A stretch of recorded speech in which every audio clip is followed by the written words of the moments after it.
রুটি বানাচ্ছি। কি তুই গাজার রুটি বানাচ্ছিস? এই বুদ্ধি কোনে বলি? আরে মিয়া ভাই, সিদ্ধি খালি বুদ্ধি বাড়ে, এ বুদ্ধি যে কোয়ান্তে আসে আমি নিজেই জানি না। কঠিন মজা মিয়া ভাই, এই গাজার রুটি কঠিন মজা। আমি তো 4-5 দিন ধরে খাচ্ছি।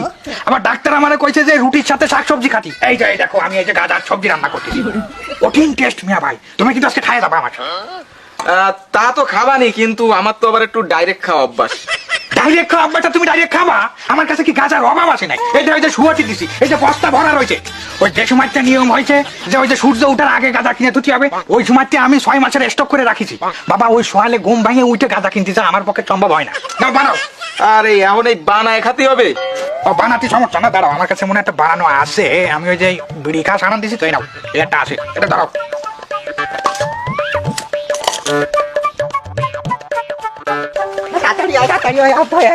গাঁজা কিনে নিয়ে আসে, তুই আর আমি চুরি করে করে অল্প অল্প করে আচ্ছা অভ্যাস আছে না? বুঝলি ছোট, তোর সাথে কি আমার খালি রক্তের সম্পর্ক? আরে তুই কি আমার খালি ছোট ভাই? তুই এলো আমার আমিষেরও ভাই। আমি ভাই আর 40 বছর ধরে আমরা দুই ভাই একসাথে আমিষ খাই। এইরকম মিল মহব্বত এই গ্রামে কজনের মধ্যে আছে? ঠিকই কইছিস, তোর সাথে আমার এত মিল যে আমার সোয়ালটা অবিকল দেখতে তোর মতোই হইছে। আরে মিয়া ভাই আমার ডাল তো তোমার মতো হয়েছে, দাড়ির কাটিং মাটিং দেখো না তোমার মতো। আরে আমি আরো শুনেছি আমাকে দাদা চেহারাটাই তোর মতো ছিল। আরে আমাকে বড় দাদা চেয়ারও তো তোমার মতো ছিল। আমাকে গোষ্ঠী দিয়ে একটু মানে একটু আছে বুঝছো, একজনের চেয়ার আরেকজনের মতো হয়ে যায়, ও কোনো ব্যাপার না। আজকে আর গাঁজা আমাকে নেওয়া হবে না।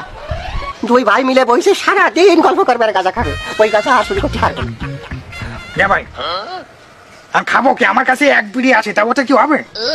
আজকে তো কোনো মতে চালাতে পারবা না, কিন্তু তুই তো জানিস আমাকে এলাকায় দিনের বেলা গাঁজা বিক্রি হয় না, ভোর রাত্রির বেলা নিতে হয়, চুরি চুরি করে কিনতে হয়। আর কিনবো, আমার কাছে টাকা নেই, আমি মেলা দিন ধরে কাজে ঠোলো যাইনি।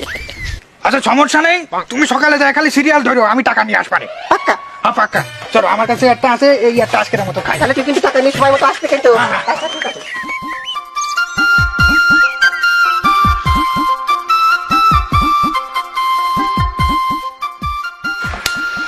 আরে শালা, সকাল হয়ে যাচ্ছে এখনো গাঁজা নিয়ে আসতেছে না, কোন সময় কিনবো?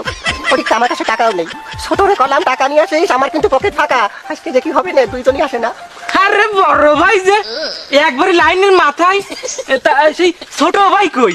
ও বুঝতে পারছি, আপনি নিয়ে যাবেন আর দুই ভাই তুই এক জায়গায় খাবেন, তাই না? এই ছোট ভাইকে মতো থাকবে, আমাকে বিষয়টা বুঝতে যাবি না। শোন, তোদের সাথে গাঁজা খেয়ে আমার পোষায় না। আমার লাগে কেজি কেজি একটা না একটা বিড়ি শেষ হয়ে যায়।